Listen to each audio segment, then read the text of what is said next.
Welcome to Behind the Point. I'm Pastor Jeff. I'm here with Pastor Josue. Good morning. We had a great weekend, and on Friday night we got to hang out with our management team. Your wife was there, and Alicia from our Celebrate Recovery group. And we went to a gala, which is like a fancy dinner and stuff at Water of Life Church. And it was for the River's Edge Ranch. You want to tell a little bit about what that event was about and what we got to experience? Some of you guys might remember last year we did a outreach event here in the park, and River's Edge Ranch came out. It's a They recovery served burgers and stuff. Yeah. It's a recovery program for men. Primarily men. They just started a ladies' Women's recovery ranch as well, but primarily for men. And what they do is it's a year to sometimes even 2 years long, a recovery program where it's very intensive. It's very intentional as well. It helps the guys get back up and on their feet to restore their lives. For a lot of these guys, we saw the testimonies. This is either a make or break for them getting their families back even, right? Their families, their wives have separated themselves from them because of how dangerous they've become to their own families. Not in that they would hurt them, it didn't seem like, but that they would. They were going down a dark road with drugs, alcohol. To their families, So that was really cool to see the recoveries coming from all of that. And how some of these guys literally turned their lives around. And they would show you the before and after picture of, it was cool because you could see these guys were very clearly on a bad path, and suddenly they look so much healthier, so much more mature. They've gotten stable jobs. And anyways, River's Edge, what they do is they help the guys with a car. They help them with taking them to appointments for job interviews, developing resumes, but all the while they're working this ranch. And they wake up early in the morning, 3 o'clock, they get started cleaning up, they do all this work, they get, and they're starting their own meat, like production kind of company. They're like a literal ranch so that they can be sustainable. And they're working with a family who has generations of doing that. Right. Of raising cattle. The Grahams, right? Yeah, raising cattle. And producing like Black Angus steak, that kind of stuff. Yeah. But it was really cool. We got to go and be part of that. And we had sponsored a certain part of it to help out with that because it was a fundraiser as well. So we had committed to that earlier in the year that we would be glad to support them. It was a small amount. It wasn't anything exorbitant. But we were able to help out. And so we were invited to come and be part of that. And it was really cool. It was just a great time. It was a fun event, really well done. If nothing else, really it was moving. Awesome to hear all of the testimonies. And they provided you dinner and everything. And you got to do the closing prayer, which was kind of. I did neat. not. As soon as I got there, Ron tells me, "Oh, Doug, who's the CEO guy of the whole thing, Doug wants to put you to work." And I was like, "What does that mean?" And he says he wants you to pray at the end of the service. And I'm thinking, "Oh, that's no problem. I can do that." But then it's very overwhelming when you see sort of it was a long event too. I mean, the grandeur of the whole thing. It's about 3 hours, I think. What time did it start? 6, and we got there. We left at 9. 9:30 or something. But yeah, it was an honor to be able to go up and pray. And the reason he had asked us at Centerpoint was because Doug raised his family here as Centerpoint. So he acknowledged us from the stage earlier in the evening. And then he had asked me to come up and pray. So it was really cool to have all these guys, 30, 40 guys standing behind me that made the whole evening go off without a hitch. They provided the food, they cleaned up, they did everything. And then it was a real honor to go up and be able to pray for them and just pray for the night, close us out, and send everybody home. So there was graduates, really cool. Like a few of the men that recently graduated from that program were on stage. It's neat too. They had the mayor of Fontana. There was an assemblyman that was there. There was the sheriff, the county sheriff was there. And so government works with this organization, right. But it's a Christian organization. So the men do Bible studies every day or twice a day. Do they say twice a day on the ranch? It's possible, I'm sure. Yeah. They do Bible studies, and then 5 months in or so, the men have to start leading a Bible study. They'll it's part teach of the expectation. One. So it's kind of cool. So there's really like spiritual development. There's practical work skills. There's psychological services and stuff to help them mentally. So it really is a pretty comprehensive program to get these guys through. It's really cool. Well, I'm sorry. It was really cool. It was really cool. And as you mentioned, now there's a women's ranch that just launched. Right. And so I think they're like a month in or something. They just had their first woman that has a month of sobriety. And so really cool. Yeah. And there's an umbrella organization over them. Water of Life kind of started River's Edge, I think, right? the church. Yes, Or they're think closely associated They're with it. associated with it, yeah. But then there's a bigger organization we were looking at. Do you remember the name of it? I can't remember off the top of my head. But they're looking at even doing some stuff in Colton. The ones that right? came and met with us last week? Maybe. Oh, but that's not They're over. not related? No. That's okay, just that's another organization out of Water of Life. It's called gotcha. CityLink. Okay, CityLink. That's yeah. right. Okay, we're looking at partnering with them, and because so there used to be a program here in the city of Colton. Swag, I think, is what it was called. yeah. So they would social come in, work, action at work, something like that. Yeah, for a bit. Yeah, and so they come in and help a lot with the homeless community, but it fizzled out. It didn't last as long as they were hoping it would. So CityLink out of Water of Life Fontana is looking to get involved with Colton. And they already work with all of the churches in our area, and so they met with us last week asking, hey, how can we help? Yeah. Like, what can we do? And it was so cool because this just been so heavy on my heart. And Susie and I had started working really. That's why we went and met with the school. We wanted to say, hey, Right. we want to be a Build resource for you guys. relationships. Yeah, we want to do. And then here we've got CityLink coming, trying to partner with us as well for all of that. And we're like, this is amazing how the Lord's just opening all of these doors. Yep. So I'm excited for it. I think it's really cool. Before we jump into the sermon, I want to just ask one more question here. Speaking about kind of giving and some of that momentum there. At the end of 2025, our church did Kingdom Builders fundraiser. It was called Impacting the Future. Now we're into that future with the beginnings of it. Sure.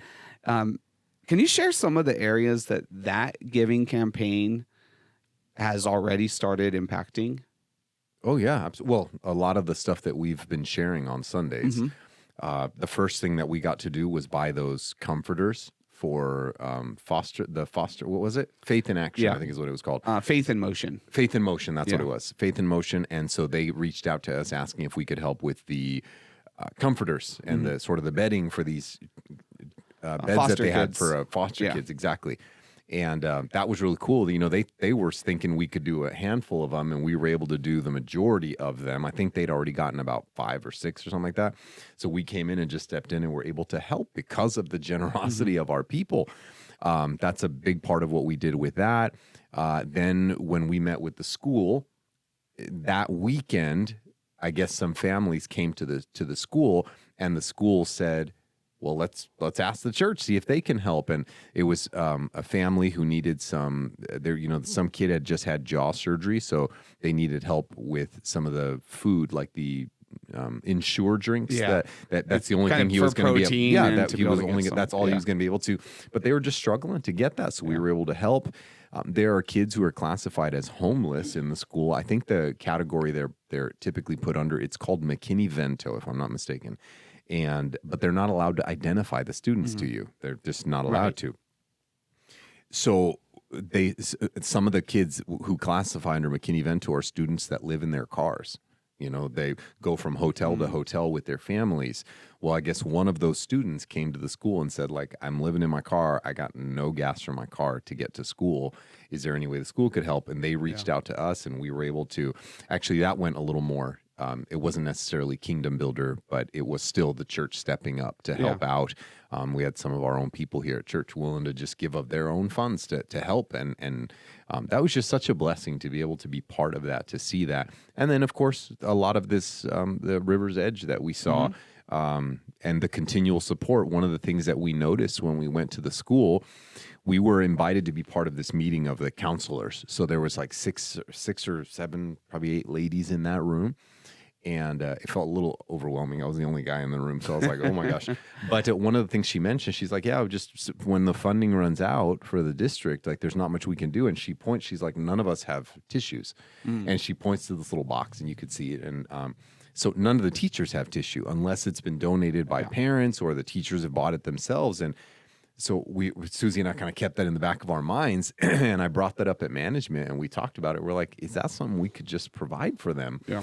And we had asked how many teachers they had, and so we looked it up at Costco or Sam's Club, wherever it was, and we saw how much it would be to buy enough tissue boxes to cover 1 box per tissue per classroom or teacher and classroom, and then a few extra for the office and so forth. And we were able to just go out and meet that need. All of that is coming from Kingdom Builder, and it's because of the generosity of our people and the desire to have an impact And I like the way you kind of worded it on Sunday. You said, we weren't sharing the gospel, but what we're doing is respectfully what you do for the least of these, right? Not that they're the least of these, but it's a small gesture of being the hands and feet of Christ to these people, to our community, and letting them know this is not a us versus you. It's we want to work together with you guys.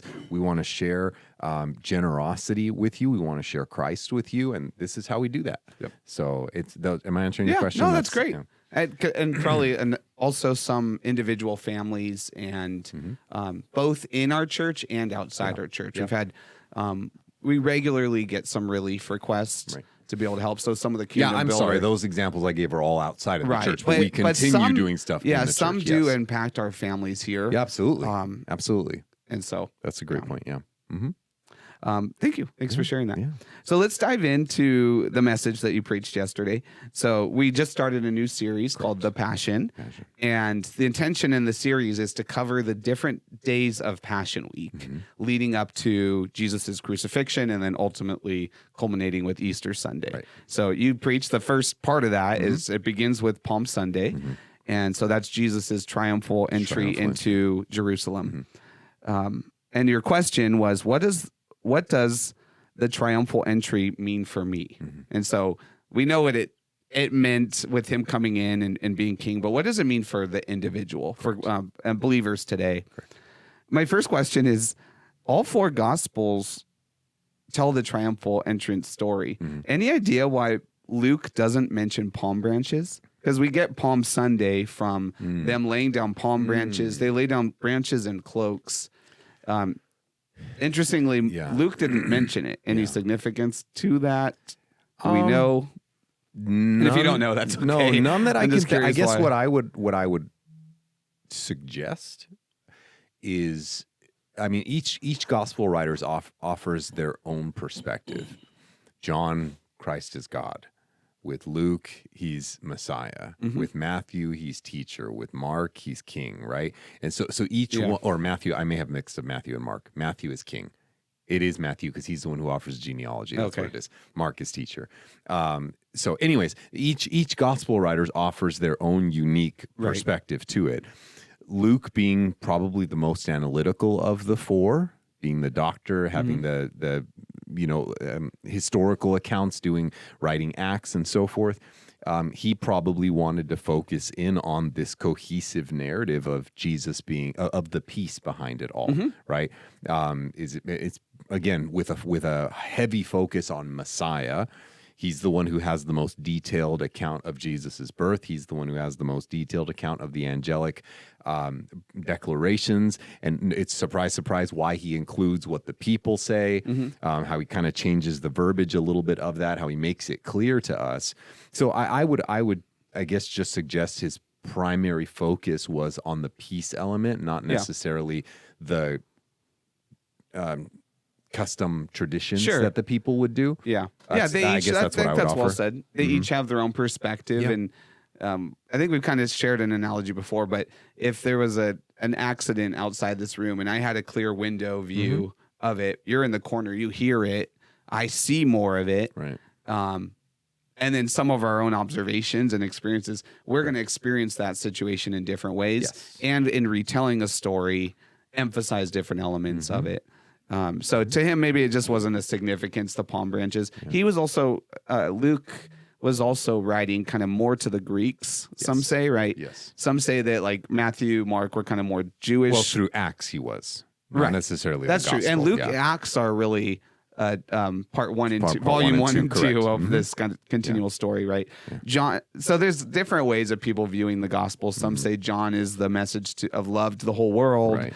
Luke is focusing on the Greeks. Matthew, Mark, kind of more on the Jewish narrative. Right. So maybe that was also him thinking there's not significance of branches to this group that I'm speaking to. So it's all speculation, though, right? Yeah. We don't know. We'll have to ask him in heaven. There we go. So your points. Your first point was Jesus is my King of peace. All three of your points have to do with peace. Jesus being our peace and whatnot. But he's the first emphasis. He's my King of peace. And then in the beginning, you were talking about name origins of different cities. I looked up Colton because you didn't include it. So I was like, what does Colton mean? And it literally, or according to Google at least, Colton is masculine English name of Old English origin. It means coal town. Coal, yeah. Or settlement of coal. Probably because of it I being a looked train it up. town. It just wasn't very boring. Yeah. Well, it was also the mountain right here off the freeway was where they Rubidoux. would.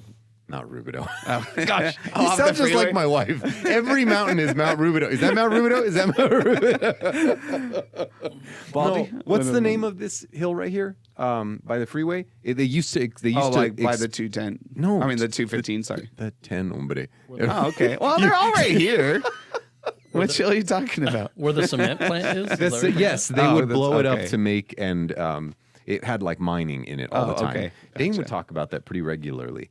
He said that when he first moved here, their cars would always have a layer of some kind of film over them because of how they would blow that up. It was like they would mine in this mountain right here. But I'm assuming that's a big part of where Colton comes from. Coal town. Slover Mountain? Maybe it's Slover Mountain. Slover Maybe Mountain. that's what it was. Yeah. Anyways, yes, that's But your emphasis was on Jerusalem. Yes. And Jerusalem is called the pillar or the foundation of peace. So, and your emphasis in your message was Jesus is the Prince of Peace. He's our King of Peace that's going into the city of peace, riding on a donkey, which was also symbolic of this peaceful entering in. And but a lot of you said you even had a couple questions after each service. Why is it Jerusalem today? Jerusalem means the city or this pillar of peace, but it's filled with just war, tension. There's chaos. Why do you think that is? Or why has it resulted in that? I guess I would the position that I would take if someone were to want to engage in a genuine conversation on this is I'm not sure that the name is accurate to the historical reality of the city. I would think it can be more prophetic in nature. Not that there is a prophetic element to the name, but it is what it will ultimately look like. Revelation talks about a new Jerusalem. We see that all throughout, but it just, the honest truth is Jerusalem is, I mean, Israel hasn't even been a nation for that long. It's not even been a nation for 100 years yet. And so what Jerusalem, despite all of its variations that we see of in the Old Testament, I think probably one of the first mentions of Jerusalem is with Abraham.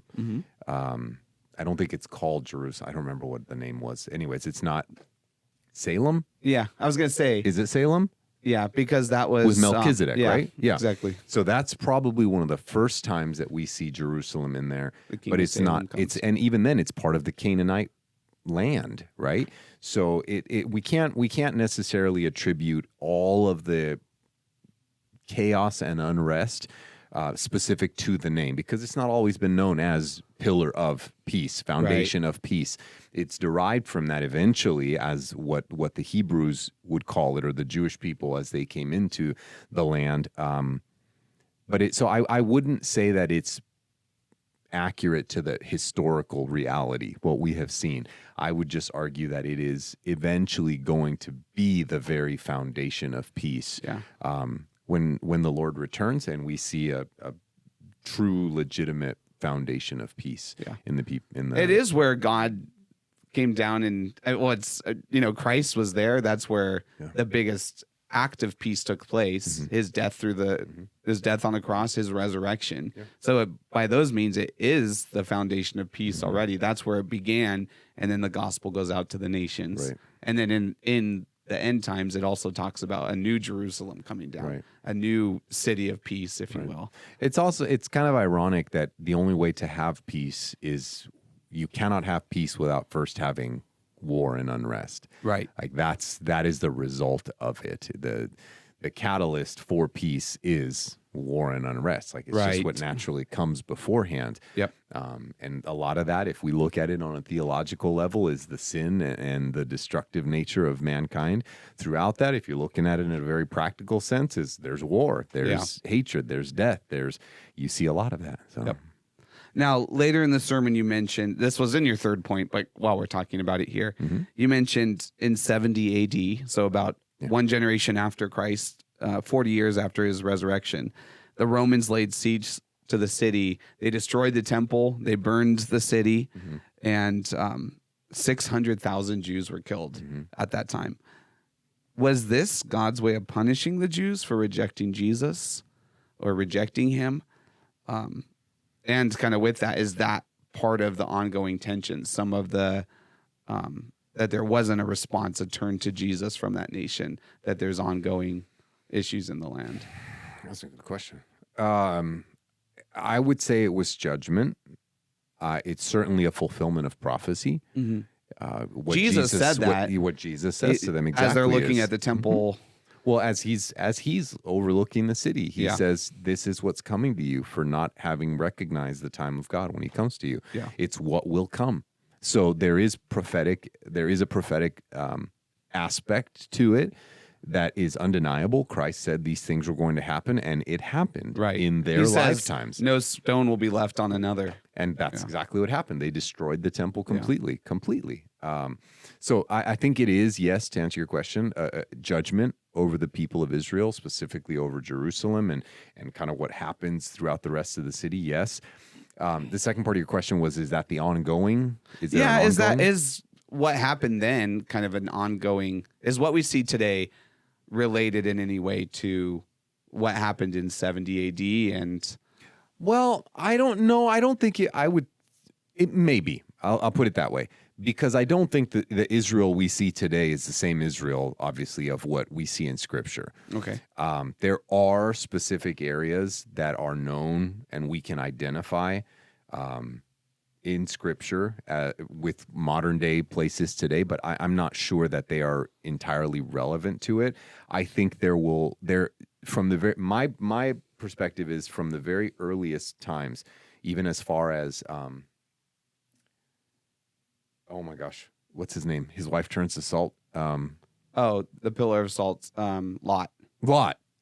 Where he and his daughters, right? They get him drunk. So the Ammonites and Moabites, they're the ones who come from that line of relationship there.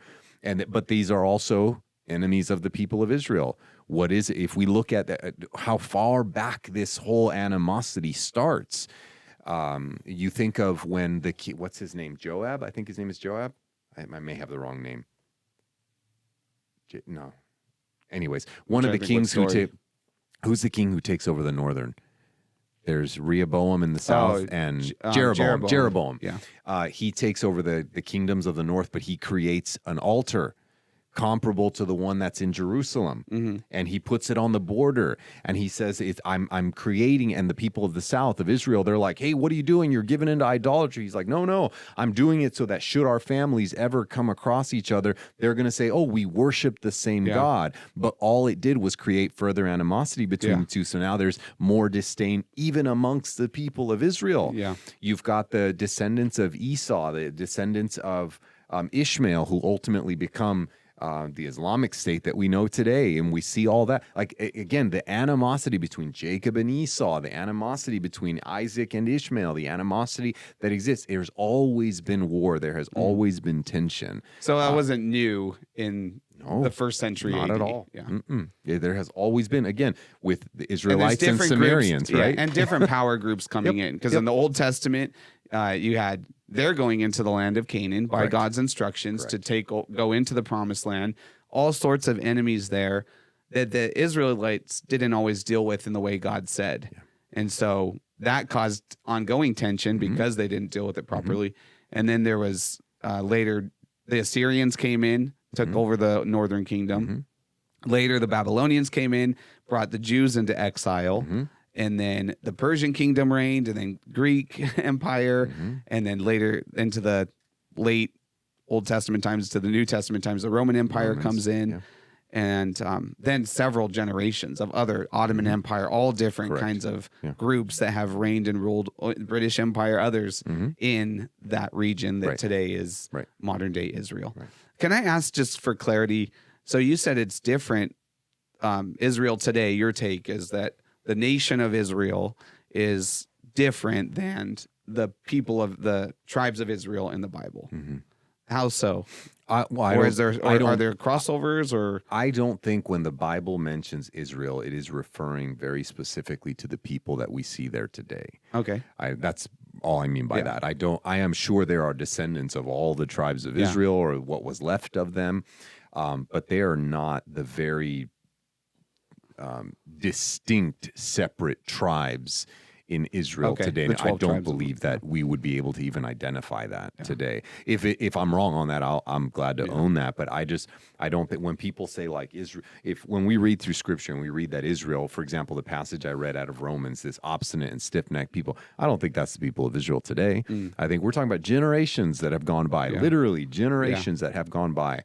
I don't think those are the same people. Do I think there is a place for Israel in all of this? 100%. Yeah. Absolutely. Because you're not suggesting replacement theology. No. And which, to clarify, replacement theology is the church replaces Israel. Correct. Right. So Christians today replace every promise. Romans 9, 10, and 11 talks about that is not the case. Nor are our comments, just to clarify, we're not anti-Semitic. Or meaning hateful of Jews, not thinking they have a place in this world. No, not at all.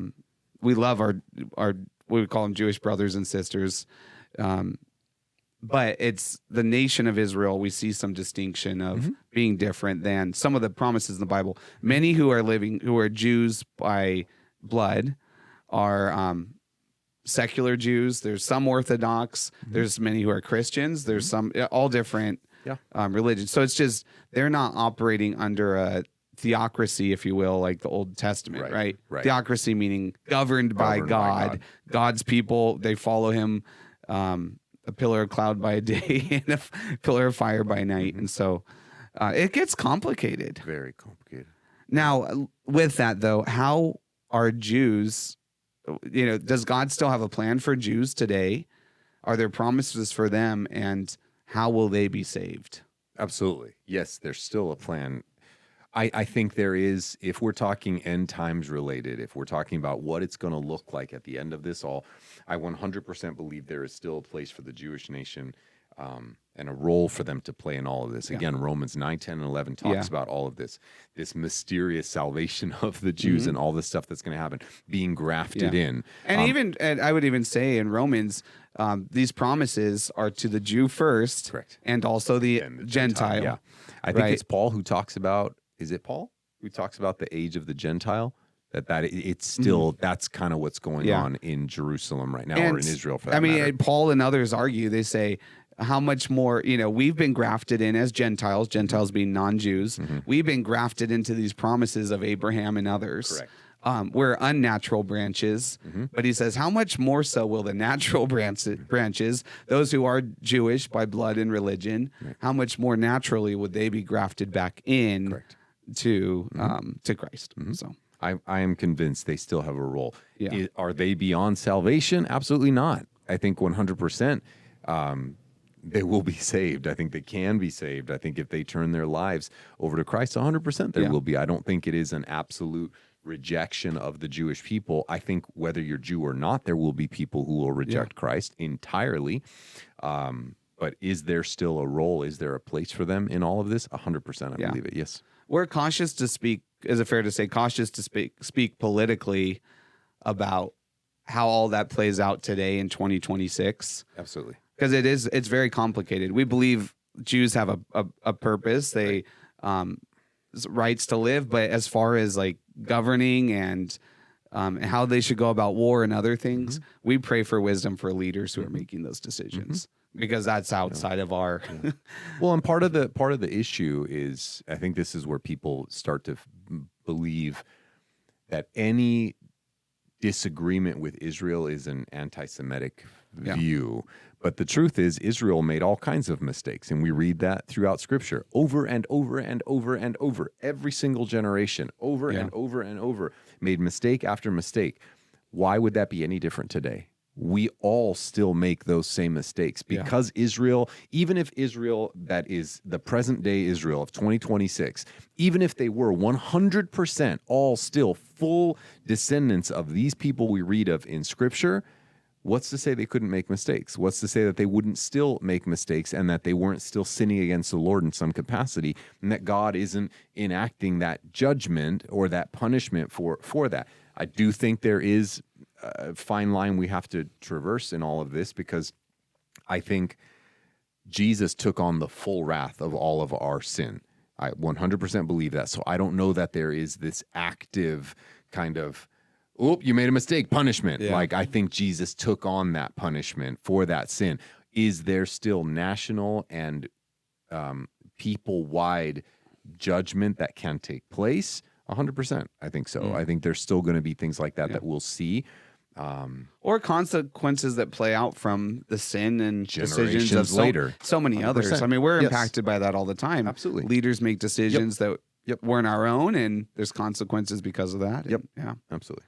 Well, thanks for that. It's a very layered, complicated. I don't know that it's we super didn't clear, but it speaks into it. There's a lot that we have to take into account. You can't just make a blanket statement about the people of Israel. It's next to impossible. Yeah. So Jesus is our King of Peace, right? And is he here? This is another kind of complicated question. Sorry, I got some heavy ones for you today. To what degree is Jesus' example of peace a model for us to be peacemakers today? Jesus' model of peace? Yeah. So he comes in peace, like enters into Jerusalem, ultimately goes to the cross for our sins. So he willingly lays down his life, right? I mean, he's arrested by the Roman government, handed over by his own people, but is really not resistant to going to the point of death. So when he's struck on the cheek, he turns the other cheek. When he's mocked, he doesn't retaliate. When he's accused, he doesn't defend himself, speak up for him. I mean, or at least not to the degree that we would think one would. So how far is looking at Christ's example from this point forward, the passion example, how much of that are we supposed to follow as believers today? That's a really good question. I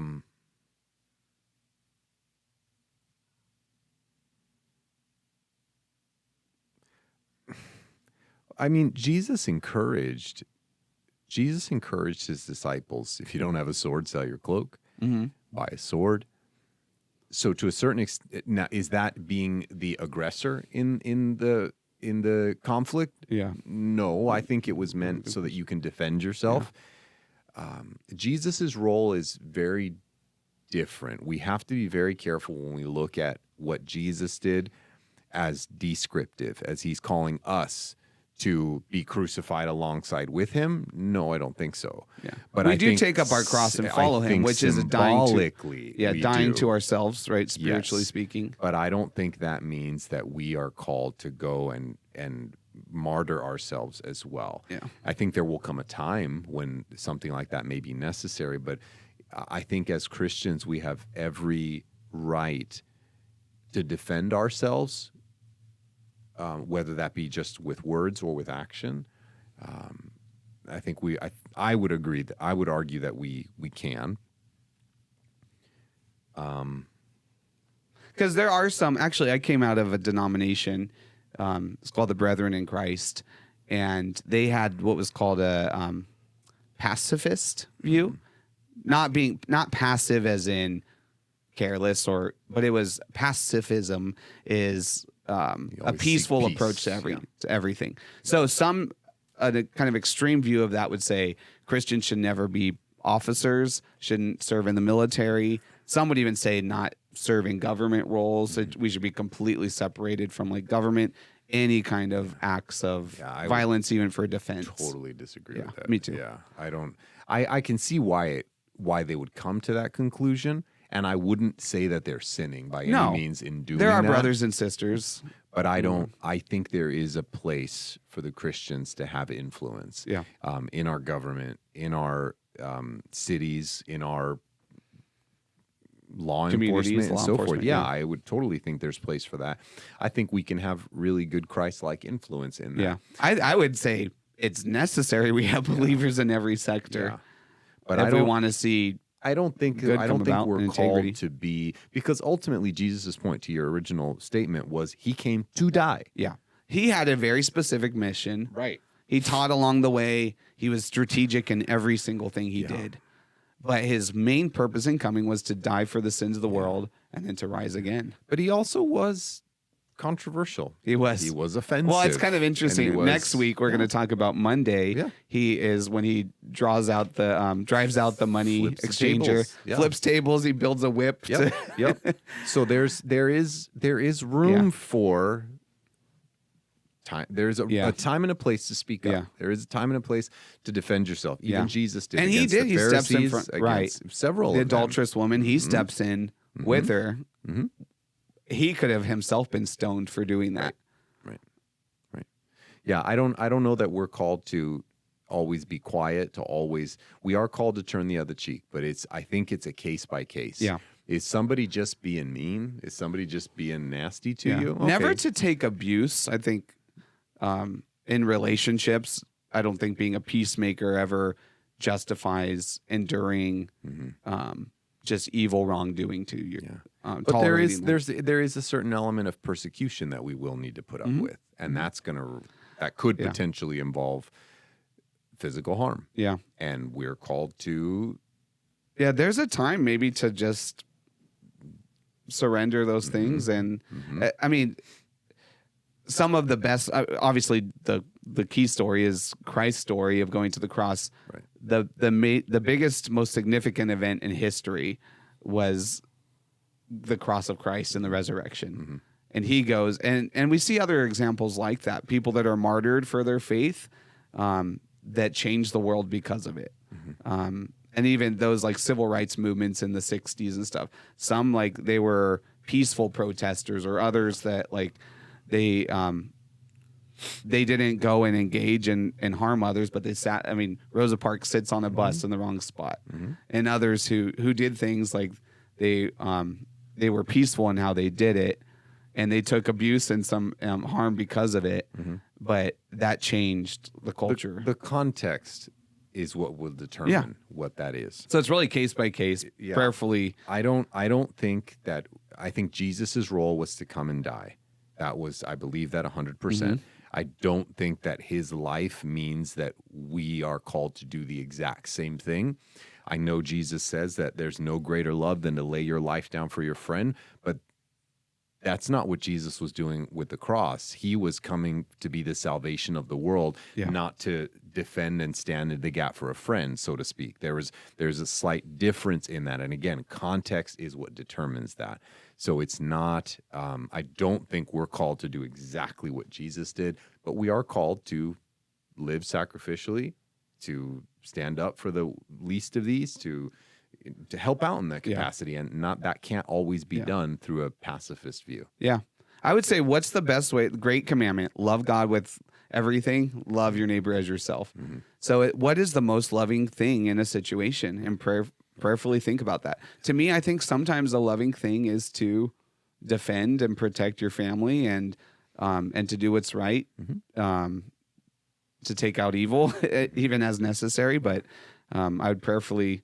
I will say, with my one thing being part of the church in the past, I didn't become a pacifist, but it did make me think more about how quickly we jump to violence as the solution. I think that should be the last move, and only when necessary. And so can we rule out every other way so that we are truly peacemakers? Right.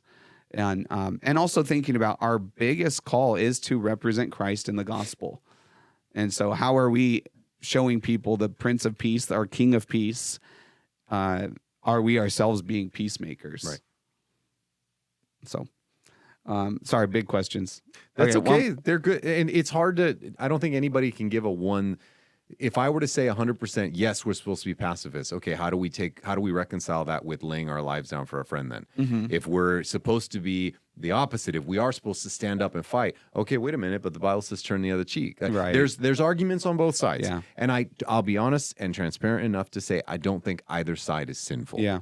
I agree. I think again, if you're doing things with context is what matters most. Yeah. So there's someone have argued that some of the turn the other cheek, some of those principles are individuals, for individuals representing Christ. Those rules don't necessarily apply to nation and justice and judgment. Yeah. But go into a whole nother conversation with that. Another question is, you mentioned that Jesus, him coming on the donkey, of course, is an act of peace. So he didn't come in on a war horse. What does it mean the second time, his second coming, that he comes riding on a white horse? So we get that from Revelation 19. What does that mean at his second coming? Is he coming like as a warrior? What does that look like? Jesus' first coming as a baby was to come as a savior. His second coming is to come as king. That's what he's going to come in. And he will enter into this world of chaos and unrest as the victorious king. He is going to come in and destroy every enemy. He already has victory over death and sin through his death and resurrection, which we celebrate at Easter. But at his second coming, we will see the end of it all. We will see it completely finalized, and Jesus will come in and he will destroy Satan and all of his demons and all of sin, and we won't have to deal with that anymore. Why do you think there's this interim period that he didn't just do that with his first coming?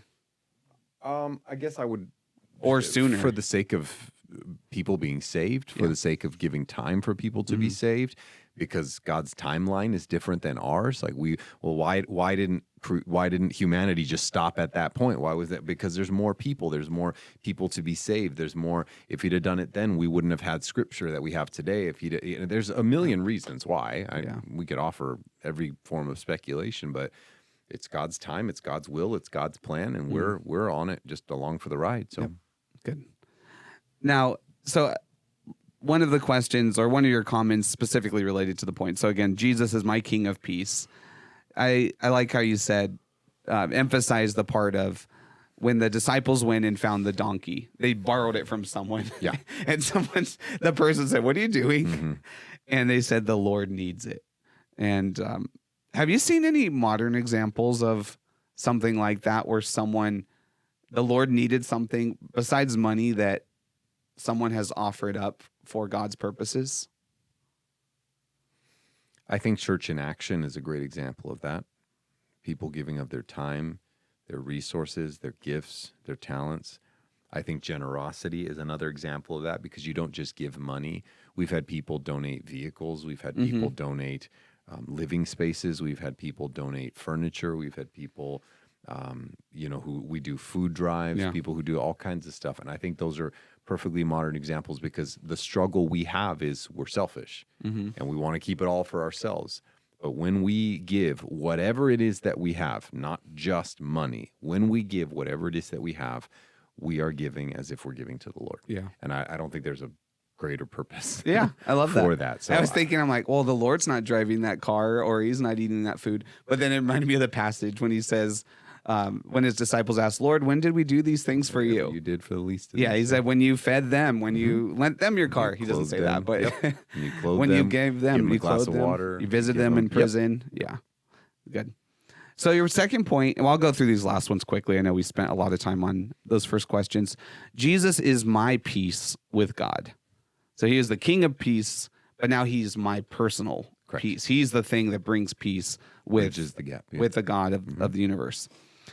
Now, I would say we experience peace with God when we receive Jesus as our Lord and Savior, right? That's like, now we've been reconciled with God, all because of what he's done. And then our one act in it, if you will, is receiving that gift of salvation. I don't know that we'll experience peace right away, but it's when it's made available to us, I think. Yeah. Now, after becoming Christian, so I guess you kind of partly answered this, but is it possible to be saved and maybe for a while, but to fall out of peace with God? Yes. Okay. I think so. We're saved, but we're just, I think we're falling back on our old habits. Okay. So we're not experiencing the potential peace that we could have. So that's what I just mentioned a second ago there. Yeah. I think it's made available to us, but we don't always experience it right away. And I think that comes from a lack of knowledge. Yeah. We just don't get that our ultimate peace comes only from Christ. Yeah. That's it. because we say, okay, well, I've been saved, good. Now I still need to work on my own peace. It's through my own strength that I'm going to get peace. It's through my own strength. Yeah. Well, yeah, kind of, but it's by following Christ. That's the only way that's going to happen. How do you dig into it, I guess, to find that peace if it's lacking in your life? Give me an example. So I'm saved, but I just don't feel like I'm at peace with God. So specifically peace with God. Okay. So you're not talking about like peace with anybody else within your life, within just peace with God. Yeah.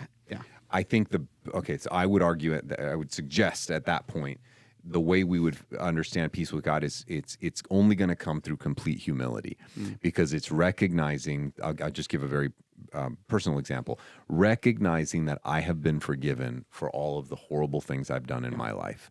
It's learning to let go of that weight. It's learning to walk again without these chains tied to my feet. Learning to lift my head up, to be able to stand, to be able to move forward in life without this constant guilt of I'm such a horrible person. Oh, I don't deserve this. And it's like, yeah, you're right. You don't. Yeah. And that's the beauty of it. And that's when you learn to just accept that, suddenly you're going to have a peace in your life that you just cannot comprehend. You're going to be able to say, it's only because of God. And but once you've accepted that, once you receive that, then you can suddenly move forward in life. Not everything is so dreary anymore. Not everything is so heavy. Not everything is so dark, because you're experiencing the peace of God. You're still going to come across all kinds of trials and tribulations through life. But the point is, when you recognize that all of that is in the hands of God, you have the strength, the endurance, the energy to move forward, because it's all in God's hands anyway. And there's what he expects us to do will be revealed to us, and he gives us the wisdom and the knowledge to be able to take those appropriate steps. And that's just how you're going to develop that peace. It's if you keep trying to do it all of your own strength, you're just going to fail. You're just going to fail, and you're going to feel the constant weight of all of that because you've not allowed the Lord to take that off. Yep. That will also be at least a starting point, and maybe the full answer to peace in other areas, in circumstances and relationships. Yep. Though I would maybe add in, challenge me if you think differently. In circumstances and relationships, there's probably a role for us to play in that more actively, to reconcile with others. But again, who are we modeling when we do that? Christ. That's my point. Yeah. It's there is a role that we play, but the role that we play is still to model Christ. Yes. Yeah. That's the point. Yeah. You talked about how people in Jesus's day wanted a specific type of peace. And they were thinking when the Messiah comes, he would overthrow Rome, right? And he would lead as a human king, in a sense, that's reigning over Jerusalem. And then you said, similarly, we might expect Jesus to fix things in a way that we want it. Are there any specific areas you've seen well-meaning Christians try to find peace in the wrong way, in the wrong places? So keyword, I guess, is well-meaning, not obvious things like going to drugs or going to alcohol or things like that, but it may be well-meaning things that Christians do that's getting off course. I think a little bit of what we just talked about, trying to do things of our own strength. I think it's a failure to recognize that we need a total dependence on God. I think that comes from a well-meaning person. That this is what I want. I do trust that God is my peace, but for whatever reason, I still feel like I need to carry part of that weight. I think, and I'm going to be very careful with how I say this. I want to be very careful because I'm not trying to offend anybody. I think we can tend to lose sight of peace sometimes through our worship, because I think at times we try to make it more of an emotional response than a spiritual response. So we have to just be very careful with that. And I think it becomes more, suddenly we can't properly engage in worship because our emotion was not there, versus it being our spirit responding. How I feel. I just feel so moved. If I don't feel that emotional movement, then it wasn't a good worship service. And it's like, well, that wasn't very good for me. Well, it wasn't meant for you. It's meant for the worship. I love the way Rick Warren defines worship. He says worship is our spirit responding to the Lord's, and that's what it should be. And that's not an emotional response. So if I don't get the chills, if I don't like, oh, that song is so good, that's ambiance. not what it's about. Yep, it's about your spirit responding to the Lord's. So I think sometimes we misinterpret the warm fuzzies. Just to put it very bluntly, we misinterpret the warm fuzzies as peace. And I think you're not always going to have that. Sometimes you just have a bad day, and that's okay. But when you have the bad day and you surrender that over to the Lord, suddenly you can have a legitimate worship experience. And any advice in those moments, I guess specifically about musical worship or being in the church, and the readings or whatever element in the service or fellowship together? Anything like you would do if you are just feeling off? Well, I would always recommend prayer. From the get-go. I think that's the best thing to do. Even in your anger, even in your frustration, even in your hurt, even in your confusion, whatever it is, I think prayer is the best thing. And we see so many examples of that in the Psalms, where there's questions, there's accusations, there's confusion, there's all kinds of stuff in that, and it always ends in praise every single time. So I think it's okay to just give that to the Lord. I just don't get it. I don't understand why it feels like I can't hear you today. I don't understand why you would allow me to go through something like this. I try to be a good person. I try to do this, but God, I know you're faithful, and thank you so much for being faithful. And suddenly you realize it's shifted into this posture of praise. It's okay to be honest with the Lord about those things. He knows all of that. The problem, the well-meaning part, to your point, is where we think it's within our control to manipulate. It's within our power to manipulate this. No, that's not going to happen. We can't manipulate an experience with God. It's just not possible. It's not possible. That needs to happen organically, and that only happens when our spirit is truthfully responding and legitimately responding to the Spirit of God. I would even pray too, like when I'm distracted, Lord, forgive me for my distracted. I just cannot focus. Because also, I mean, there's times my mind wanders on things. It's just like, oh man, I need to I'm here to worship God.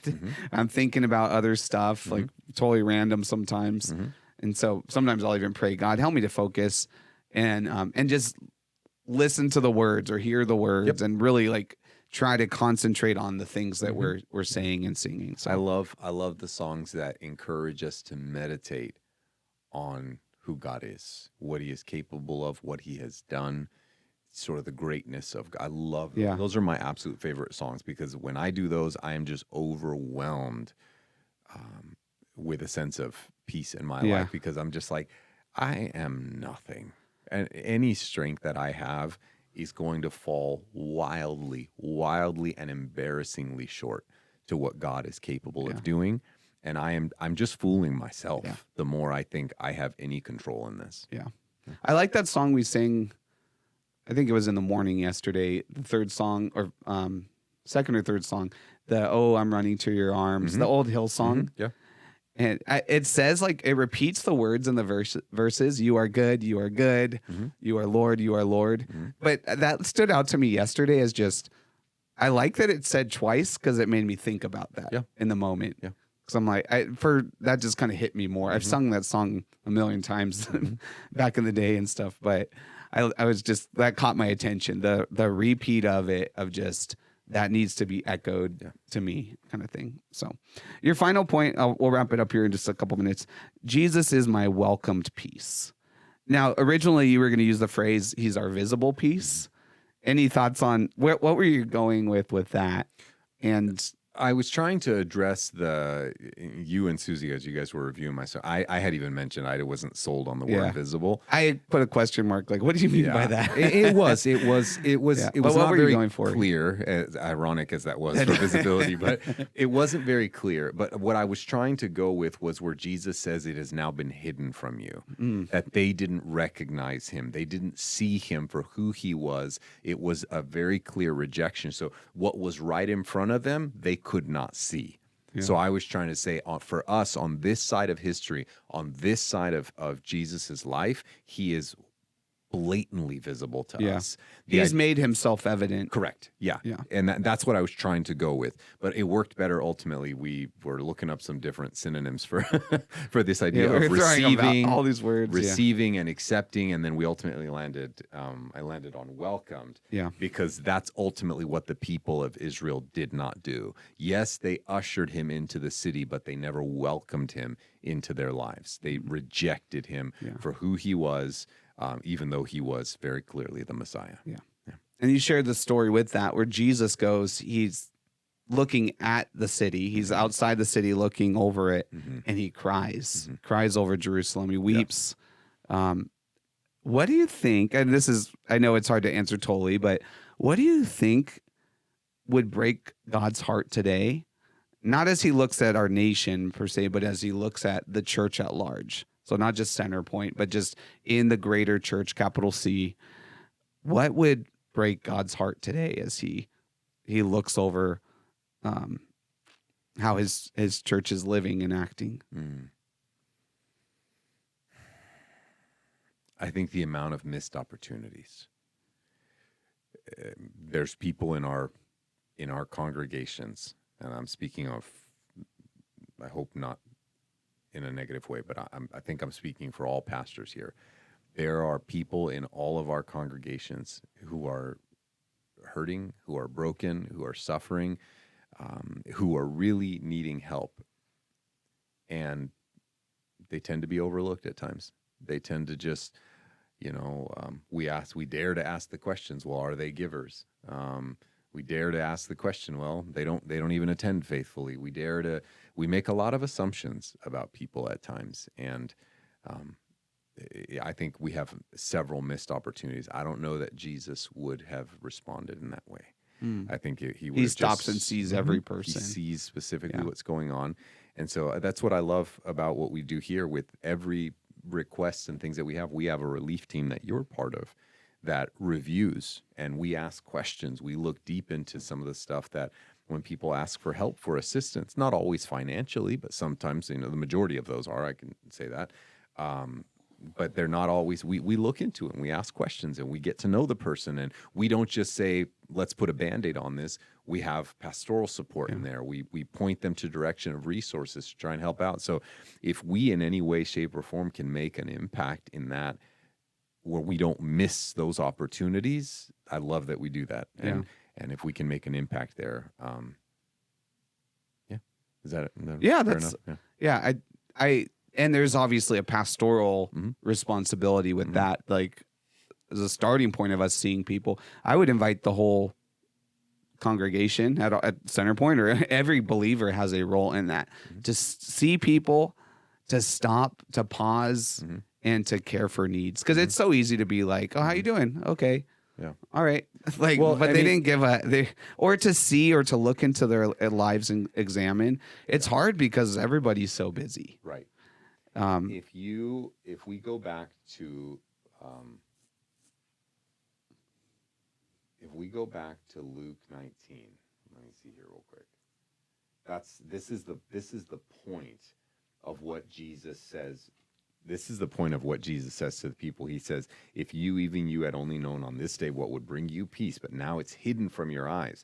He says, the day will come upon you when your enemies will build an embankment against you, and they will encircle you, hem you in on every side. And this is the part. He says they will dash you to the ground, I mean they're going to throw you to the ground, presumably off the walls of the city, you and the children within your walls. So he's talking about the most vulnerable.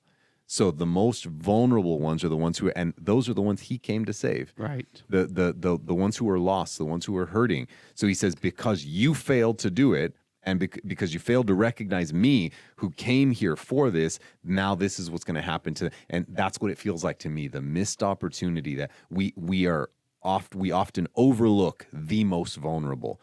And that's heartbreaking to me. And so I would imagine that too would make the Lord cry. That would make him upset that we had all these opportunities and we did nothing with it. Yeah. Speaking of peace, have you ever heard the prayer of Saint Francis of Assisi? Or like there's songs. We used to sing a song at Real Church.